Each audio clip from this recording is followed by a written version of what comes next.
আমি মিরপুর থেকে এসেছি এবং জুলাই অভ্যুত্থানে আমরা আলহামদুলিল্লাহ মিরপুরে আন্দোলন এবং সংগ্রাম গড়ে তুলেছিলাম।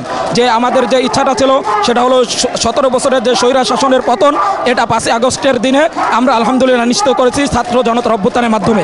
কিন্তু যেই অভ্যুত্থানের যেই মূল আমাদের দাবিটা ছিল, আমরা যে কারণে আমাদের শহীদ ভাইরা জীবন দিয়েছে, আমরা আন্দোলন করেছি, সেটা হলো সন্ত্রাসী সংগঠন হিসেবে বাংলাদেশ আওয়ামী লীগকে নিষিদ্ধ করা।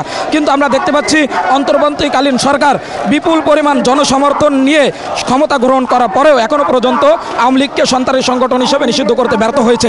সুতরাং আমরা পুনরায় আন্দোলনে নেমেছি এবং ইনশাআল্লাহ যেভাবে আমরা সফল হয়েছি স্বৈরাচারকে এই দেশ থেকে তাড়িয়ে দেওয়ার ক্ষেত্রে, ঠিক তেমনিভাবে আমরা স্বৈরাচারকে এদেশের সন্ত্রাসী সংগঠন হিসেবে চিহ্নিত করতে এবং তাদের নিষিদ্ধ করতে ইনশাআল্লাহ আমরা এবারও সফল হব। 2013 সালে হেফাজতের যে হত্যাকাণ্ড চালিয়েছে, ওই কারণে আওয়ামী লীগ এই দেশ থেকে চিরদিনের জন্য নিষিদ্ধ হোক।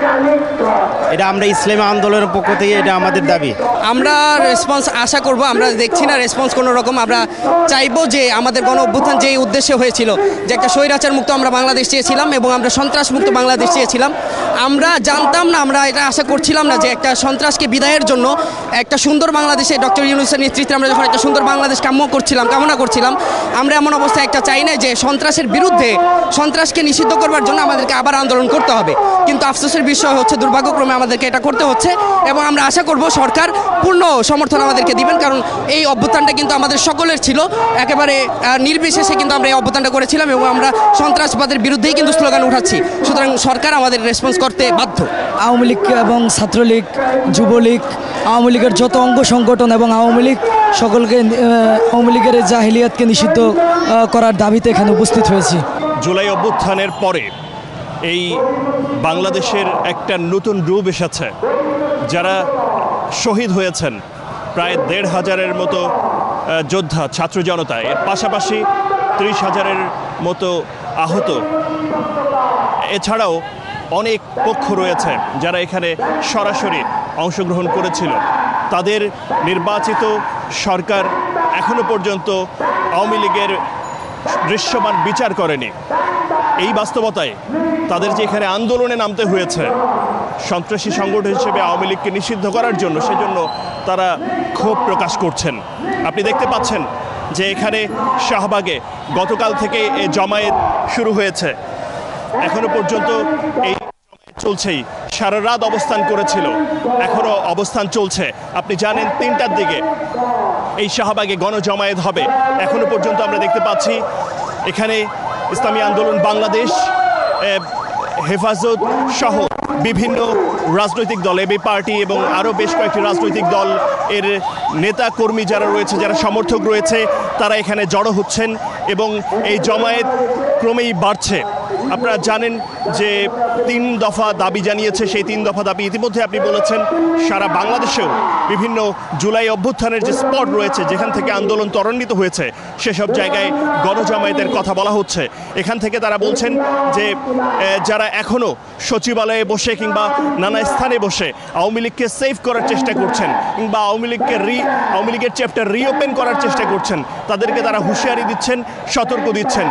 বাংলাদেশে যে হত্যাকাণ্ড হয়েছে জুলাই অভ্যুত্থানে, এবং এটার জন্য সরাসরি আওয়ামী লীগ সরকার, শেখ হাসিনার সুনির্দিষ্ট বিচার এবং দৃষ্টান্তমূলক বিচারের পাশাপাশি তারা বলছেন যে কোনো অবস্থাতেই এখানে আর আওয়ামী লীগের রিওপেন করার কোনো সুযোগ নেই, অর্থাৎ আওয়ামী লীগের চ্যাপ্টার ওপেন করার কোনো সুযোগ নেই। যেসব রাজনৈতিক দল বা পক্ষ নানাভাবে বিভিন্ন মতামত দিচ্ছেন, তাদের প্রতি সম্মান জানিয়ে এখানকার যা ছাত্র জনতা রয়েছেন, তারা বলছেন যে 15-16 বছরে বিভিন্ন রাজনৈতিক দলের যে ত্যাগ, সেটা তারা জানেন এবং নানাভাবে তারা যে অবস্থান নিয়ে আজকে যে অবস্থান, গণ অবস্থান, এবং সবগুলো রাজনৈতিক দল যেভাবে এসছে, এভাবে করে সবগুলো পক্ষকে, সবগুলো রাজনৈতিক শক্তিকে, ফেসিবাদের বিরুদ্ধে যাদের অবস্থান, তাদের সবাইকে এই গণজমায়েতে ঐক্যবদ্ধ হওয়ার আহ্বান জানাচ্ছেন।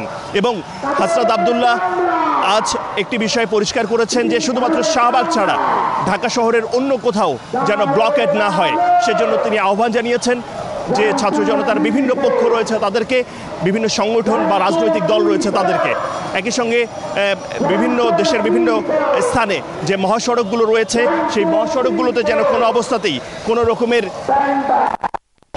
ব্লকেড না হয়, সড়ক অবরোধ না হয়, জনভোগান্তি তৈরি না হয়, সে ব্যাপারেও তারা বলছেন।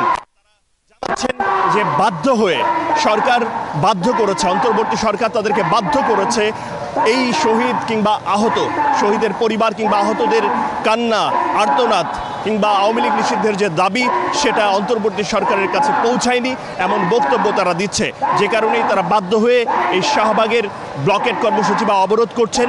এখানকার আশপাশের পরিস্থিতি যদি বলি, সবাই যেহেতু জানেন, অনেকেই জানেন, বেশিরভাগ মানুষই জানেন যে এখানে যেহেতু অবরোধ চলছে সে কারণে বিকল্প যে রাস্তাগুলো রয়েছে সেখান থেকে তারা বেরিয়ে যাচ্ছে।